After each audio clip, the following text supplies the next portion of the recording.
On va parler aujourd'hui de la joie transcendante, la joie qui est au-dessus de tout. Puis je vais vous inviter pour ça à tourner dans Philippiens au chapitre 1. Philippiens chapitre 1. Exceptionnellement, aujourd'hui, il y a des chances que mon message dure un peu plus longtemps que 45 minutes. Mais de toute façon, on a gagné 1 heure cette nuit, donc on va l'utiliser là. J'ai fait tout ce que je pouvais pour le rendre. Je le fais. Si je décide d'aller plus que 45 minutes, c'est un choix intentionnel de ma part, parce que je ne voyais pas qu'est-ce que je pouvais couper, parce que je trouvais ça important de le dire. Donc, ce n'est pas une coutume, mais j'aime mieux vous prévenir que vous allez peut-être reperdre l'heure que vous avez gagnée. Donc, on va lire notre texte dans Philippiens 1. Pour se mettre un peu dans le contexte, on va commencer à partir du chapitre 12, du verset 12, puis on va lire jusqu'au verset 21.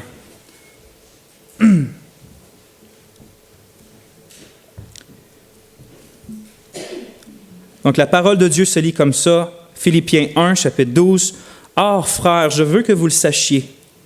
Les circonstances que je traverse sont plutôt arrivées pour l'avancement de l'Évangile. Il est ainsi devenu évident, dans tout le prétoire et partout ailleurs, que je suis prisonnier pour Christ. Et la plupart des frères, encouragés dans le Seigneur par mes liens, ont beaucoup plus de hardiesse pour annoncer la parole sans crainte. Certains, il est vrai, prêchent le Christ par jalousie et dans un esprit de rivalité, mais d'autres aussi le font de bonne volonté. Ceux-ci, par amour, ils savent que je suis établi pour la défense de l'Évangile. Ceux-là, c'est par esprit de parti qu'ils annoncent le Christ, non pas en pureté, pensant rendre ma captivité encore plus pénible. Mais quoi? De toute manière, soit comme prétexte, soit en vérité, Christ est annoncé et je m'en réjouis. J'aurai encore sujet de me réjouir, car je sais que cela tournera pour moi à salut grâce à vos supplications et au secours de l'Esprit de Jésus-Christ, selon ma vive attente et mon espérance que je ne serai confus en rien, mais qu'avec toute hardiesse, maintenant encore comme toujours, Christ sera glorifié dans mon corps, soit par la vie, soit par la mort. Car pour moi, vivre, c'est Christ, et mourir, un gain. » À propos de quoi ce passage-là, qui est écrit par la plume de l'apôtre Paul, il est à propos de quoi? On voit, comme vous avez pu le remarquer, on voit de l'assurance, on voit de la conviction, on voit de la passion, puis on voit aussi de la joie. De la joie, mais pas n'importe quelle sorte de joie. Ce texte-là a beaucoup à nous dire sur la vraie joie, sur le vrai bonheur, pas n'importe quelle sorte de bonheur. Mais la réalité, c'est que ce n'est pas seulement ce texte-là qui nous parle de la joie, c'est un sujet que Dieu adresse dans toute la Bible, de la Genèse, où que ce soit au moment où que l'homme chute et perd la joie du Seigneur, jusque dans l'Apocalypse, où on voit que le peuple de Dieu va se réjouir pour l'éternité. Le sujet de la joie et du bonheur est un sujet qui traverse absolument toute la Bible. Mais ce n'est pas seulement dans la parole de Dieu qu'on en entend parler, la joie, puis tous ses synonymes, que ce soit satisfaction personnelle ou bonheur ou peu importe, se trouve littéralement, puis absolument partout dans le monde.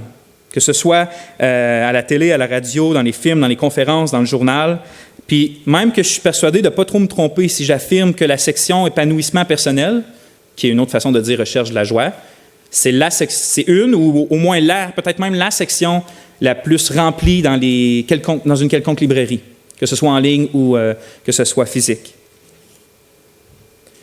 Tout le monde en parle, mais même si le sujet est dans beaucoup de conversations, il me semble évident qu'il n'y a personne pas beaucoup de monde, qui l'a réellement trouvé, cette joie-là.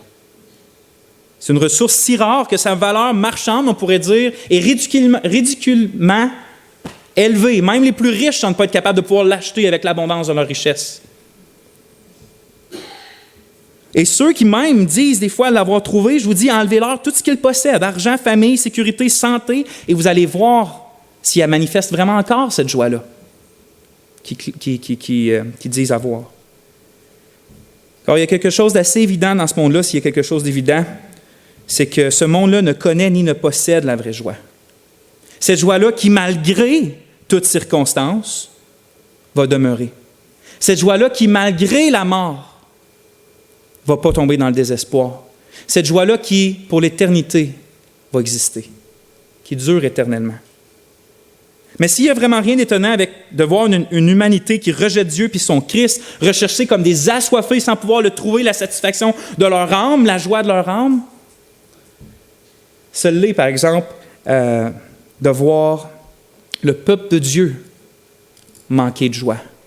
Je veux dire, les gens qui rejettent la vérité de Dieu, la lumière de Dieu, la pureté de Dieu, la sainteté de Dieu, la justice de Dieu, l'autorité de Dieu, puis l'amour de Dieu, peuvent-ils vraiment penser qu'ils vont trouver la joie de Dieu? Mais pour le peuple de Dieu qui a été réconcilié avec Dieu, pourquoi que si souvent on n'a pas cette joie-là qu'on devrait avoir? Si c'est triste de voir ce monde-là être triste, combien ça l'est plus de voir ceux qui sont supposés être les enfants, en 1 Timothée 1,11, du Dieu bienheureux, comme ça qui est appelé, du Dieu bienheureux. La joie du peuple de Dieu, frères et sœurs, c'est une priorité. Ce n'est pas quelque chose de secondaire, ce n'est pas quelque chose qu'on essaye d'avoir, qu'on cherche à avoir si on a du temps. C'est une priorité pour chacun d'entre nous. Ta joie puis la joie de ton frère. Que ça sangle dans nos cœurs, bien-aimés de Dieu. La joie dans notre marche chrétienne doit être une priorité parce que Dieu nous a sauvés pas pour être tristes. Dieu nous a sauvés pas pour être dans le désespoir. Dieu a donné son Fils pour qu'on se réjouisse, pour qu'on goûte à une joie qui est au-dessus de toute chose. Mais alors que je dis ça, j'ai une phrase qui me revient tout le temps en tête quand je parle de sentiments chrétiens. C'est quelque chose de cette forme-là. La vie chrétienne, attention Vincent, la vie chrétienne, ce n'est pas des émotions. Ce n'est pas à propos des émotions. Où tu trouves ça dans la Bible? Où tu trouves ça que la vie chrétienne, ce n'est pas à propos des émotions? Ce n'est pas dans la Bible, en tout cas. Parce que, au lieu d'être des expériences, la vie chrétienne, regardez ce que Dieu dit. Pas au lieu d'être des expériences, mais d'être juste une vie sans expérience, Dieu, il commande des émotions. C'est écrit dans Deutéronome 28, 47, « Parce que tu n'as pas servi l'Éternel, ton Dieu, avec joie et de bon cœur, tu serviras tes ennemis que l'Éternel enverra contre toi. » Qu'est-ce que Dieu reproche à son peuple? De l'avoir... Son peuple le servait, mais pas avec joie et de bon cœur. Jean Calvin, en commentant ce verset-là, va dire « Dieu nous menace de choses terribles si nous ne sommes pas heureux. » Incroyable. Dieu a donc élevé les sentiments du cœur au niveau du précepte. C'est un commandement, c'est quelque chose qu'on doit avoir. Il leur donne la joie. Puis moi, quand je pense à ça, je trouve ça incroyable. Dieu nous commande d'avoir certaines émotions. Il nous commande de l'aimer. Pas juste de le servir, mais de l'aimer, d'être passionné, d'être se réjouir en lui. Puis la raison pour laquelle il leur donne la joie, c'est parce qu'il désire et veut nous voir joyeux, frères et sœurs.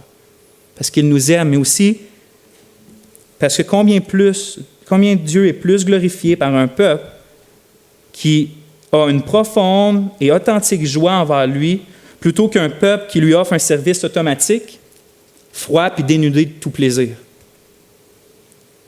C'est lui, en plus, qui rend possible cette quête-là du vrai bonheur parce qu'il a ultimement envoyé son Fils, Jésus, dans le monde pour nous sauver de nos péchés, de notre condamnation puis de nos ténèbres, afin qu'en lui faisant confiance, pas en marchant d'une façon parfaite, mais en lui faisant confiance, on puisse goûter à la joie d'être puis d'appartenir au Seigneur, puis d'avoir été transporté du royaume des ténèbres au royaume de la lumière. Mais si on veut être honnête, puis si moi aussi je veux être honnête, on n'est pas toujours en train d'expérimenter cette sorte de joie-là. Cette joie-là que le Seigneur nous commande. Même à la lumière merveilleuse de notre salut. Même des fois, c'est une source de condamnation plus grande. Parce qu'on est dans notre cœur, notre conscience, parce qu'on fait « J'ai été sauvé, je devrais encore plus me réjouir, mais en ce moment, ce n'est pas le cas. Donc, je suis vraiment un crétin ou je suis vraiment un misérable. » Non, vraiment pas. Il peut y avoir toutes sortes de raisons pourquoi on n'expérimente pas la joie. Ça peut être la négligence des moyens de grâce que Dieu donne. Ça peut être le péché directement. On n'a pas le temps d'étudier ça, puis ce n'est pas le sujet du texte qu'on vient de lire, en fait. Mais le texte d'aujourd'hui en a quand même beaucoup à dire sur le sujet de la joie. En fait, je trouve qu'il en dit même ce qui est le plus important, ce qui est le plus essentiel pour vraiment comment être heureux ou c'est quoi la joie chrétienne. Puis c'est pour ça que je suis heureux de le prêcher ce matin. On y voit un apôtre, comme vous avez pu le voir, dans une situation extrêmement difficile, mais qui même dans cette situation-là difficile, une circonstance difficile, il nous manifeste, puis il écrit qu'il y a quand même une joie qui est au-dessus de ça. Une joie qui est transcendante, c'est le titre de mon message. Transcendant, ça veut littéralement dire élevé, plus haut que. Donc c'est une joie qui est plus haut que toute circonstance. C'est pour ça que j'ai choisi ce titre-là. Puis Paul la manifeste. Une joie qui transcende toute chose, une joie que rien ni personne ne peut atteindre. Puis Paul la manifeste, cette joie-là. Puis si, comme moi, vous désirez cette joie-là, puis je suis sûr que vous la désirez, je vous invite avec moi à méditer les paroles de Paul dans 1 Philippiens 18, 21, qui n'est pas les paroles d'un homme, même si c'est Paul qui les a écrites, mais qui est les paroles que Dieu nous adresse à nous aussi, en 2019. On va, avant de le relire, je vais vous présenter un peu comment je vais aller dans mon message. On va d'abord remettre une petite mise en contexte du texte pour savoir de quoi ça parle, d'où qu'on est dans l'Épître aux Philippiens. Mais ensuite de ça, on va voir la joie transcendante de Paul. On va voir qu'elle découlait. Donc, cette joie-là découlait de quelque chose qui était une passion transcendante. Donc, une passion qui était plus grande que n'importe quoi d'autre dans sa vie.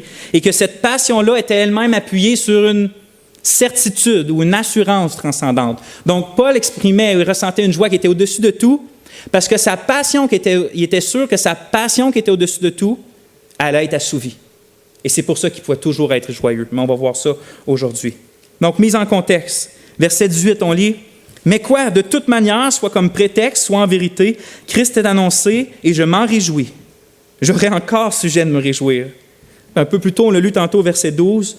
Paul introduit comme une nouvelle section à sa lettre. Il commence à parler, au début, il parlait des Philippiens, puis à partir du verset 12, il commence à parler de sa propre situation difficile à lui.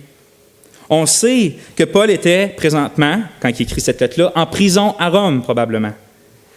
Parce qu'il avait été faussement accusé par les Juifs, pas pour quelque chose de mal qu'il avait fait, mais juste parce qu'il annonçait l'Évangile. Il était faussement accusé par les Juifs, puis s'était ramassé en prison. Puis il attendait maintenant son procès devant César, qui allait fort probablement, peut-être, se résoudre par sa propre mort. C'est une forte chance.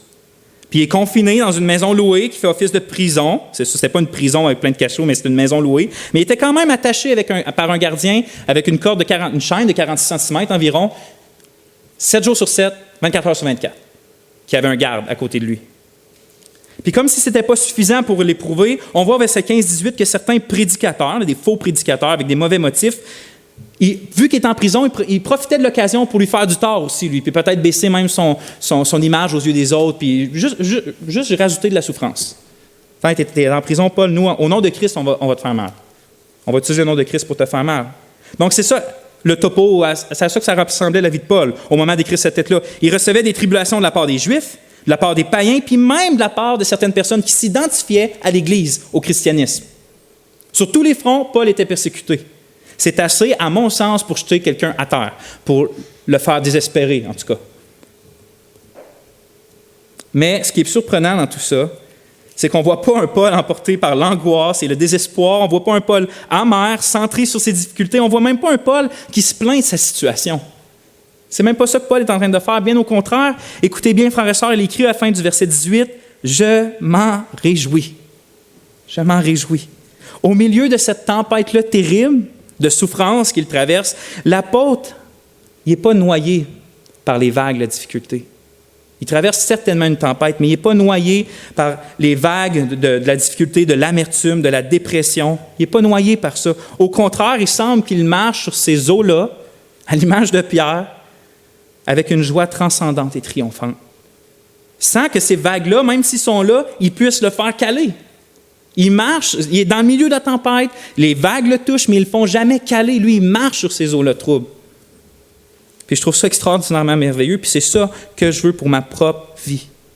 La joie de Paul est indestructible, et c'est ça que je veux pour ma propre vie. Il n'y a aucune personne, ni aucune situation, aussi difficile soit-elle, qui pouvait éteindre le feu du bonheur qui brûlait dans son cœur.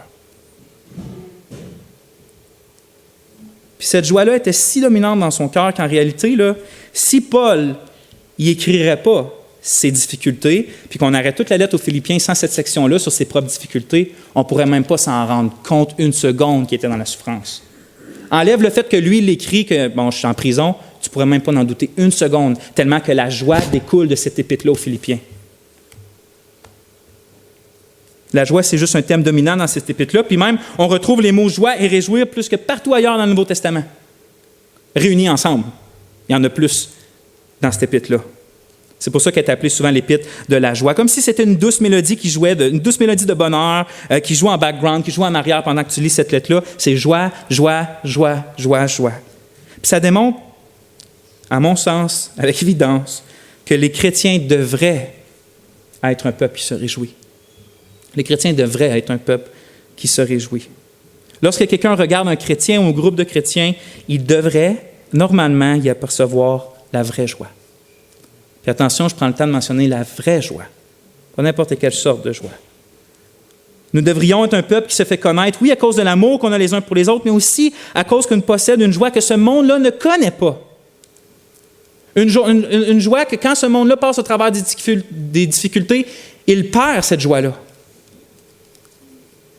On devrait avoir cette joie-là, puis le monde devrait le voir. Martin Lloyd-Jones, qui écrit dans son classique sur la dépression spirituelle, il croyait sincèrement que la joie chrétienne était l'un des plus puissants facteurs dans l'expansion du christianisme au premier siècle, qu'on lit dans les Actes et tout ça. Puis on voit même que quand il se faisait persécuter, il sortait de prison, puis il priait et se réjouissait d'avoir été jugé digne de souffrir les mêmes souffrances que Christ.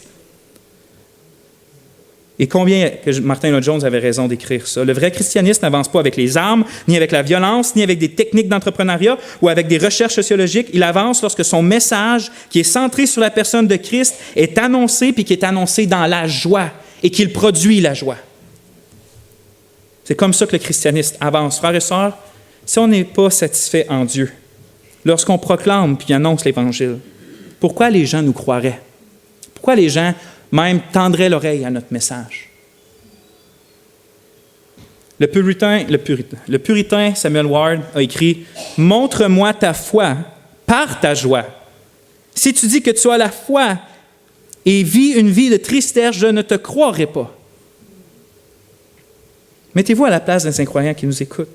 On est là en train de leur dire que le seul vrai Dieu qui nous a créés, celui qui nous garde en vie à chaque microseconde, lui qui tient notre cœur en ce moment, est dans une énorme et sainte et juste colère contre chaque être humain à cause de leur péché. On leur dit qu'à cause que tout le monde est pécheur, que tout le monde a un mauvais cœur, parce que tout le monde est incrédule, égoïste, adultère, menteur, parce qu'on aime le plaisir, le faux plaisir plus que Dieu, parce qu'on pense être juste devant lui, ou qu'on essaie de se rendre juste par une quelconque religiosité ou une quelconque spiritualité, ou par nos œuvres. Il dit qu'à cause de tous ces péchés-là, puis bien d'autres, on va être jugé coupable devant le juste juge et qu'on va être jeté en enfer dans les temps de feu, étant tourmenté par la honte et la souffrance pour l'éternité. Ça, c'est ce qu'on leur dit. Mais on ne leur dit pas juste ça. On arrive, puis on n'arrête pas là. On leur annonce aussi la merveilleuse et glorieuse nouvelle du Seigneur Jésus-Christ. On leur dit que ce Dieu-là, qui est en colère contre eux, dans son amour incomparable, a pourvu une solution afin que ces hommes-là puissent être sauvés de sa colère en demeurant lui-même juste. Donc, il ne se rend pas injuste pour les sauver. On peut baisser ça.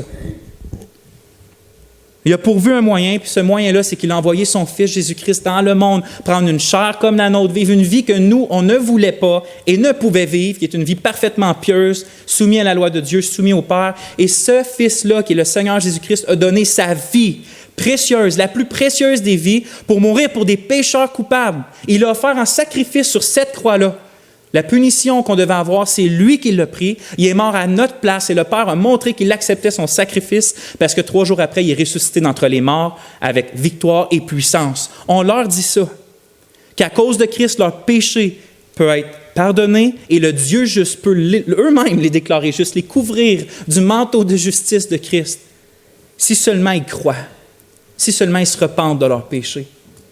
On leur dit qu'ils vont pouvoir goûter aux délices éternels et à la joie incomparable qui est devant la face de Dieu. On leur dit qu'ils vont pouvoir devenir enfants de Dieu et que Dieu, comme Kevin nous le dit, vont pouvoir être leur bon berger. On ajoute, comme ce ne serait pas assez, que quand ils se repentent et qu'ils croient, quand ils vont mourir et rencontrer Dieu, ils ne vont pas entendre « serviteur méchant et paresseux, jetez-le dans les ténèbres du dehors où il y aura des pleurs et des grincements de dents. » Mais ils vont plutôt entendre « c'est bien, bon et fidèle serviteur, entre dans la joie de ton maître. » Mettez-vous à leur place ou à la place de celui qui va entendre ce message-là de quelqu'un qui exprime absolument aucune joie qui est différente ou supérieure à ce que lui a déjà vu dans le monde. Est-ce que ça fait du sens? Ça ne fait aucun sens. Et les non-croyants peuvent s'en rendre compte.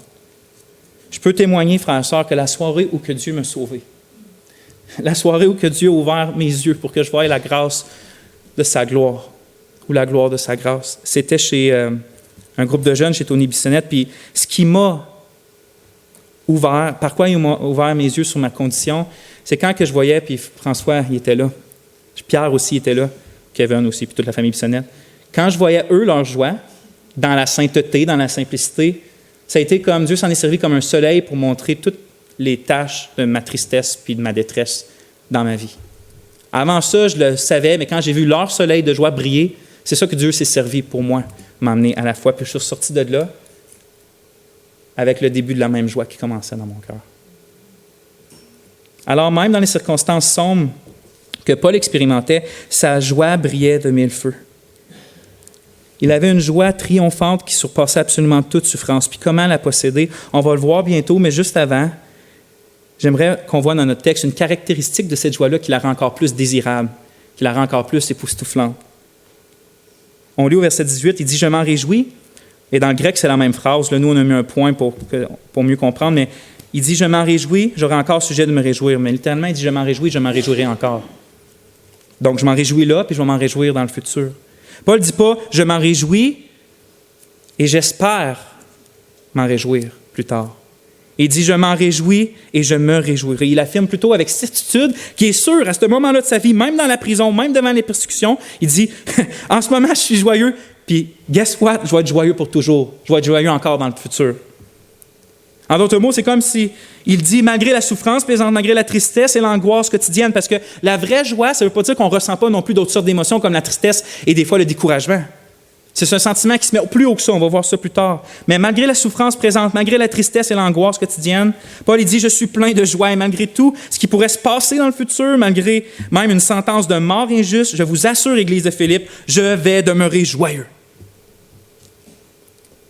Wow! Paul n'était pas joyeux seulement quand tout allait bien, quand il avait assez d'argent pour ses besoins, lorsque les gens autour de lui l'aimaient, lorsqu'il n'était pas malade, lorsqu'il ne souffrait pas, lorsque tout semblait aller pour le mieux. Pas du tout. Sa joie, à lui, ne dépendait pas des circonstances, elle transcendait les circonstances. Elle était au-dessus des circonstances. Puis c'est la seule raison pour laquelle il peut dire avec autant de conviction qu'il va se réjouir encore, peu importe ce qui va se passer. C'est à cause qu'il sait que sa joie est au-dessus de ce qui va se passer, peu importe qu'est-ce que c'est. Et vraiment, frères et sœurs, c'est la sorte de joie que moi, je veux désirer. Je ne veux pas une joie qui va être soumise aux circonstances, parce que je ne sais pas qu'est-ce qu'un jour m'attend. Je veux une joie qui, je sais, va être au-dessus de ce qui m'attend. Bien trop souvent, on se laisse malmener puis chavirer le bateau de nos cœurs par les vagues des circonstances. Quand je suis en santé, je suis heureux. Mais quand je suis malade, je suis malheureux. Quand je n'ai pas de problème monétaire, je suis heureux. Mais quand les fins de mois sont serrées, je suis malheureux. Quand j'aurai ma maison, je serai heureux. Mais si je ne l'ai pas, je suis malheureux. Quand je vais me marier, je vais être heureux. Mais si je ne suis pas marié, je suis malheureux. Si les gens m'aiment et m'aident, je vais être heureux. Mais si les gens me rejettent et me nuisent, je vais être malheureux. Quand je domine facilement toute tentation, je vais être heureux. Mais s'il y a beaucoup de tentation puis que le combat est féroce, je vais être malheureux. En d'autres mots, si les circonstances vont bien, je vais être heureux. Puis si les circonstances vont moins bien ou mal, je vais être malheureux. Cette sorte de joie-là est inconstante, elle n'est pas au-dessus de tout, elle est appuyée sur des circonstances terrestres. C'est donc une joie purement terrestre qu'on peut expérimenter. Cette joie-là, on peut toute l'expérimenter même en tant que chrétien. C'est pas mal de se réjouir quand ça nous fait du bien, puis de trouver ça plus difficile quand ça va moins bien. Mais la joie que Paul a est même au-dessus de cette joie-là terrestre. C'est une joie céleste et c'est cette joie-là qu'on désire avoir. On ne veut pas une joie comme le monde. Parce que ce qui est terrestre change constamment, donc on n'a aucun appui solide pour baser notre joie là-dessus.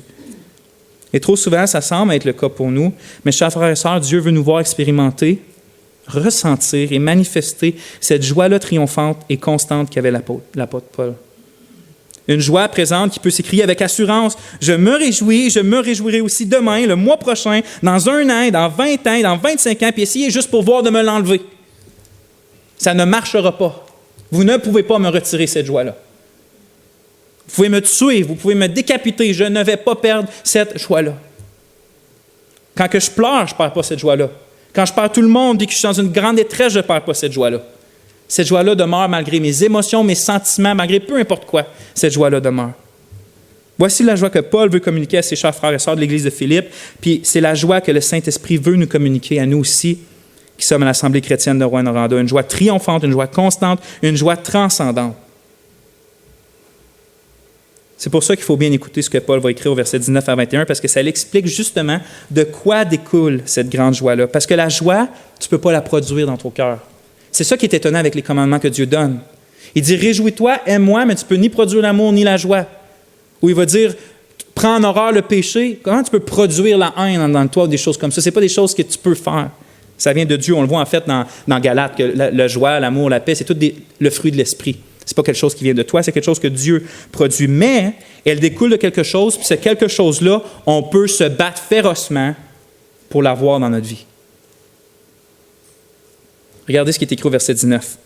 C'est écrit « car ». Verset 19, je suis un petit peu trop loin.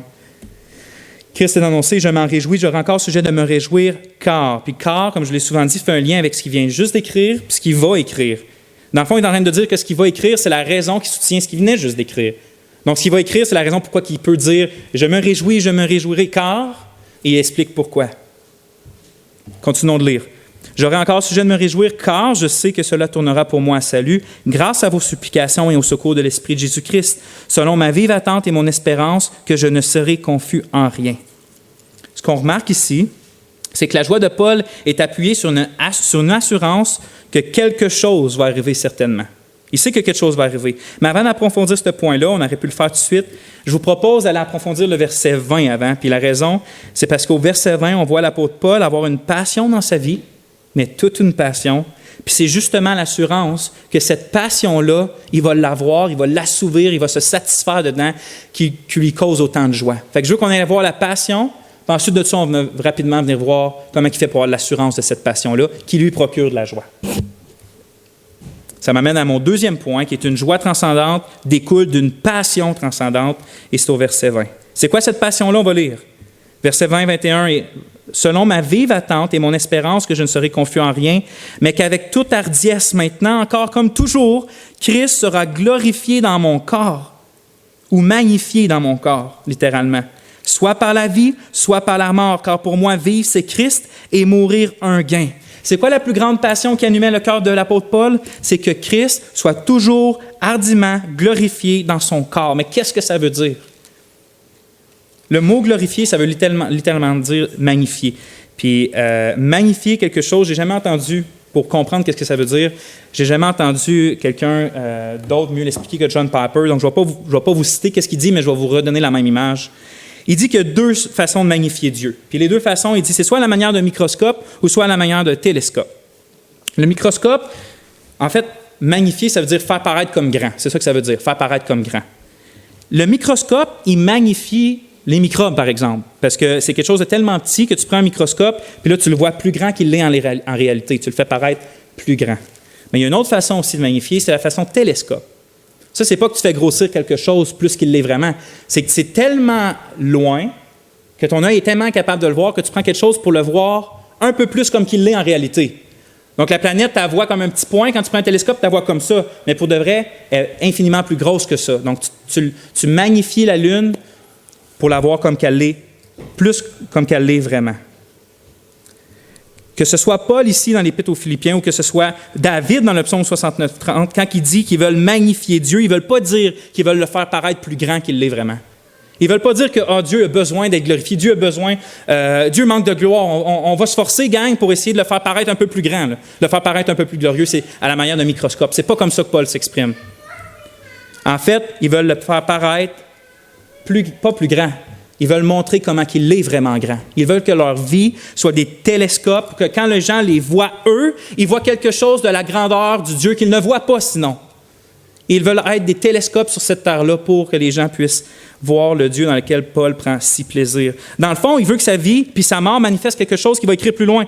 Je considère toute chose comme une perte à cause de l'excellence de la connaissance du Christ Jésus, mon Seigneur.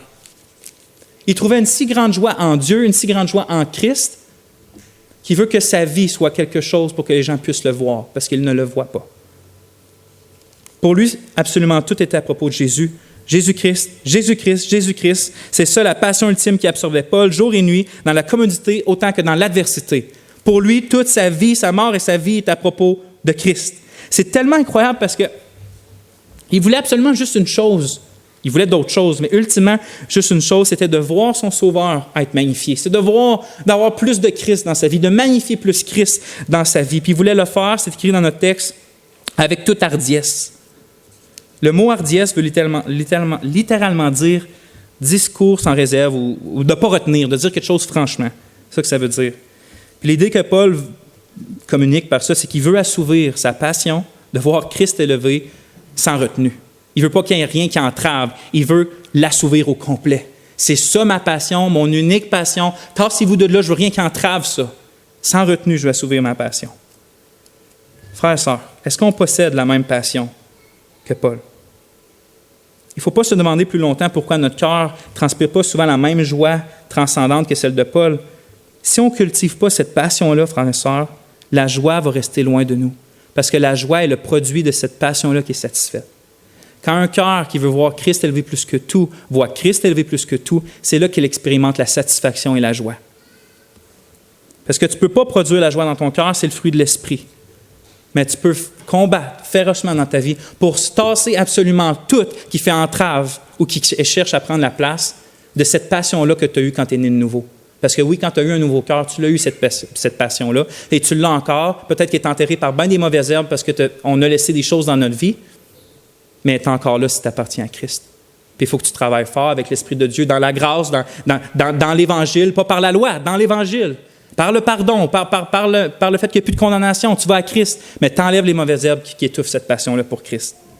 Notre capacité pour la joie, c'est toujours étroitement lié avec nos passions. Plus grande est ta passion, plus grande va être ta joie. Si tu aimes juste un peu le hockey, qui perdent, ça ne fait rien. Mais si tu aimes vraiment et tu es passionné du hockey, quand ils perdent, ça te fait quasiment mal. Plus ta passion est grande, plus ta joie va être reliée avec ta passion. Puis je vous dis qu'il n'y a pas de plus grande passion que celle de vouloir voir Dieu être glorifié ou magnifié. C'est pour ça que j'ai dit que Paul avait une passion transcendante au-dessus de tout.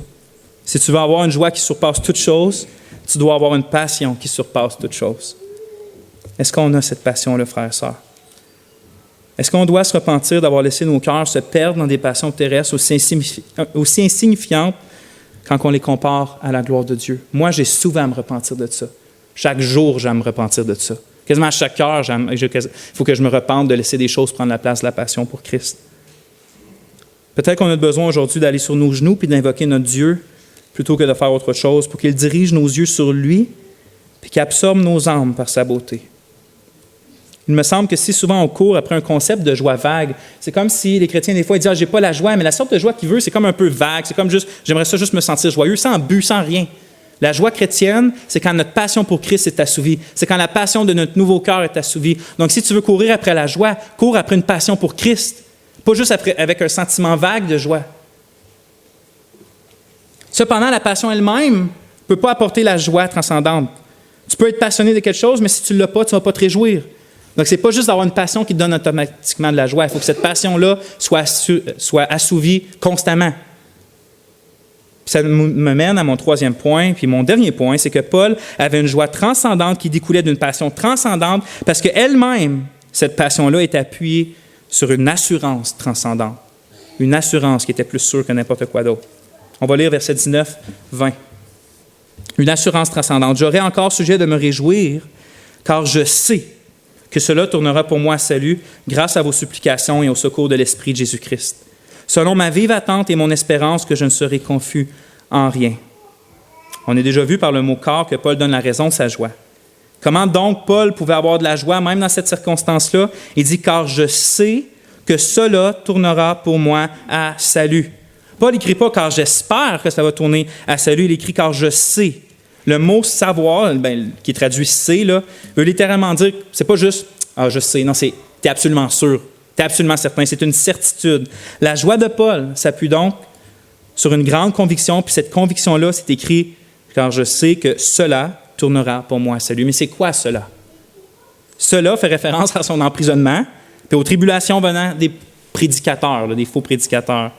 Il dit donc qu'il est assuré que la situation va finalement se changer à salut pour lui. On va voir ce que ça veut dire, mais pour l'instant, il est convaincu que cette situation-là va l'emmener, ou en tout cas, va tourner à son salut.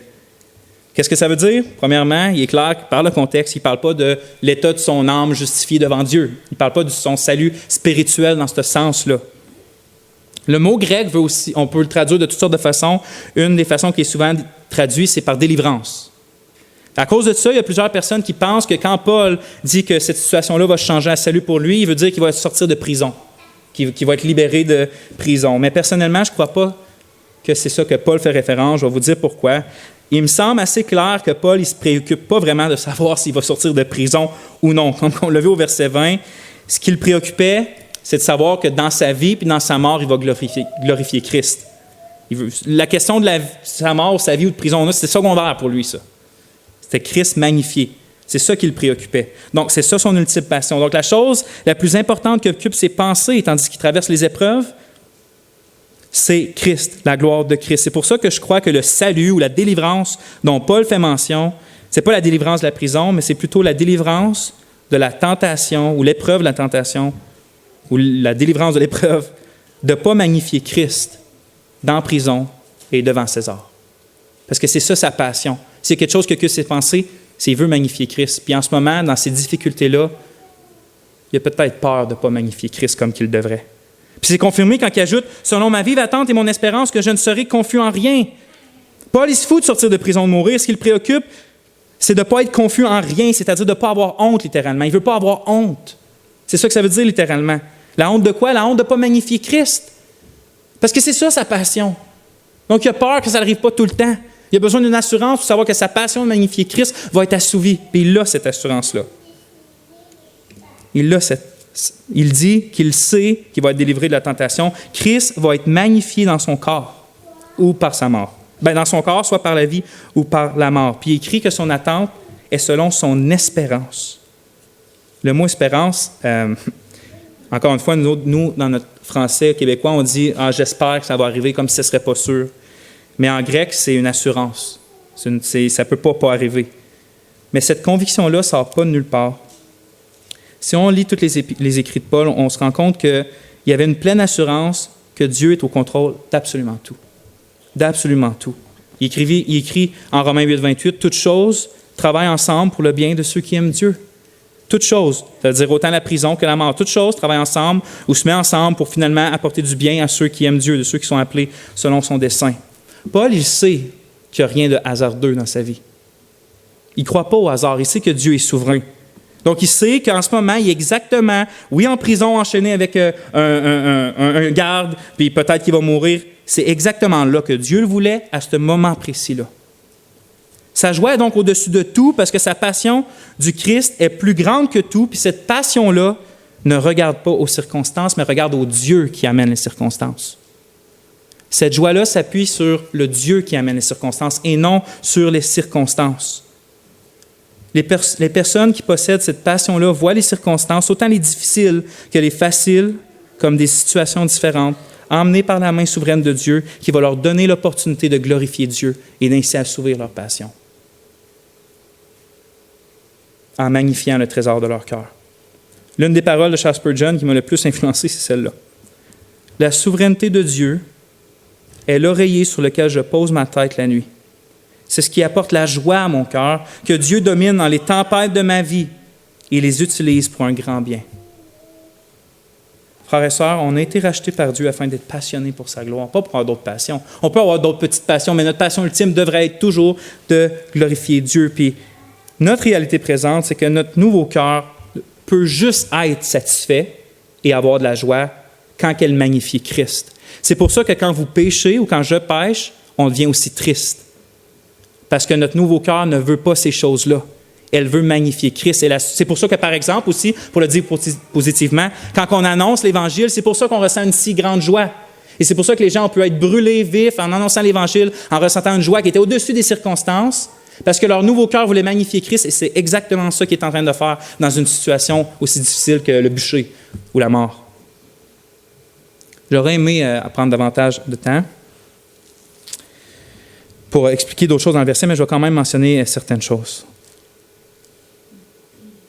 On voit qu'il est écrit « J'aurai encore sujet de me réjouir, car je sais que cela tournera pour moi à salut ou à ma délivrance, grâce à vos supplications et au secours de l'Esprit de Jésus-Christ. » Même si Paul croyait en la totale souveraineté de Dieu, il croyait aussi que Dieu agit par des moyens, qui est dans notre texte, le support que les prières des frères et sœurs lui donnent, puis le support de l'Esprit de Jésus-Christ. Si vous lisez les lettres de Paul, vous allez vous rendre compte assez rapidement que pour lui, il ne voulait pas vivre tout seul, puis affronter ses problèmes tout seul, puis régler ses choses tout seul. Constamment, il invite les églises à prier pour lui, pour que l'Évangile brille au travers de lui, pour que sa parole soit ouverte. Et constamment, il invite les frères. Il fait part de ses fardeaux, puis il invite les frères et sœurs à venir porter ces fardeaux-là avec lui dans la prière.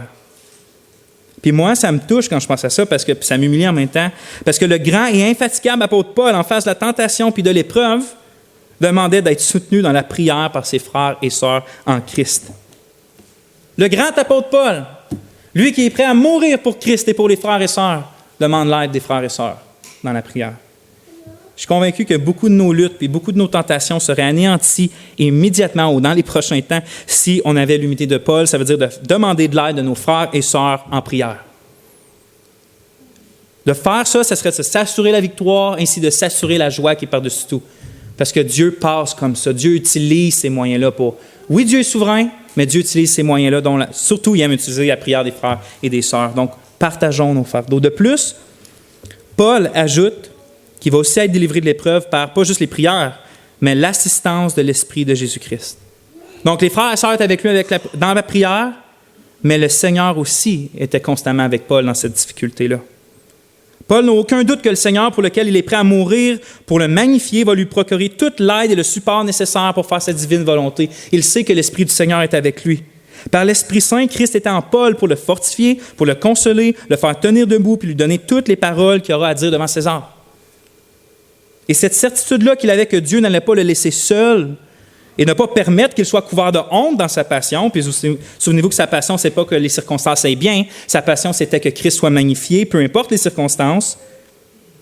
Mais il sait que Dieu qui allait soutenir là-dedans allait énormément solidifier sa foi.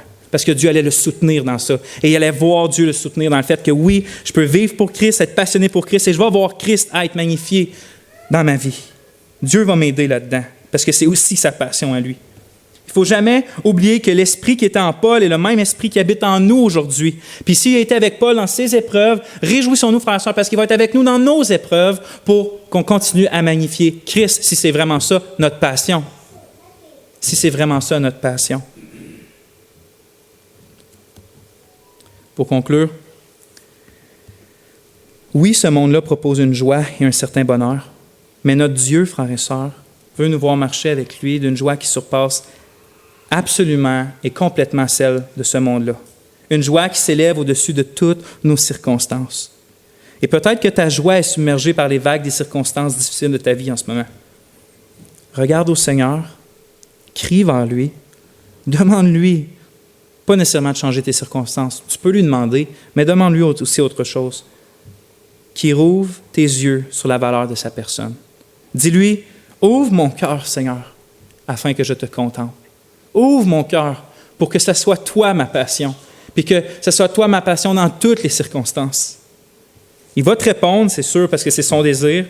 Alors, tu vas voir ton cœur être rempli d'une passion nouvelle pour lui, puis tu vas être assuré de ceci, que ton Dieu fera en sorte que toutes les choses, même les plus difficiles, servent à assouvir cette passion-là que tu as maintenant, qui est de voir sa gloire divine éclater dans ta vie. Et ça, c'est la source d'une joie sûre, car Dieu magnifie toujours son grand nom. Et si ta passion, ce qui te procure de la joie et de la satisfaction, c'est de voir Dieu élevé dans ta vie, dans la vie de tes frères, de tes sœurs, dans la vie de l'Église, tu vas goûter une joie qui va surpasser absolument toutes les circonstances, parce que Dieu, à la fin, va avoir son nom glorifié. Dieu jamais va laisser tomber son nom. Attache ta passion à lui, puis tu ne seras jamais déçu. Que Dieu vous réjouisse par son esprit, frères et sœurs. On va prier. On va rendre gloire à notre Dieu. Seigneur mon Dieu, j'ai eu l'impression d'avoir une parole si petite pour exprimer des choses si grandes, encore une fois. Seigneur, mais ma confiance est en toi, que tu peux enseigner toi-même tes enfants et tes brebis à venir aux eaux intarissables de ta joie. Ce que je te demande, Seigneur, c'est de nous donner une passion pour toi et d'ouvrir nos yeux. Puis qu'on désire plus que tout ton nom, plus que les circonstances de ce monde, plus que la vie elle-même, pour l'éternité. Amen.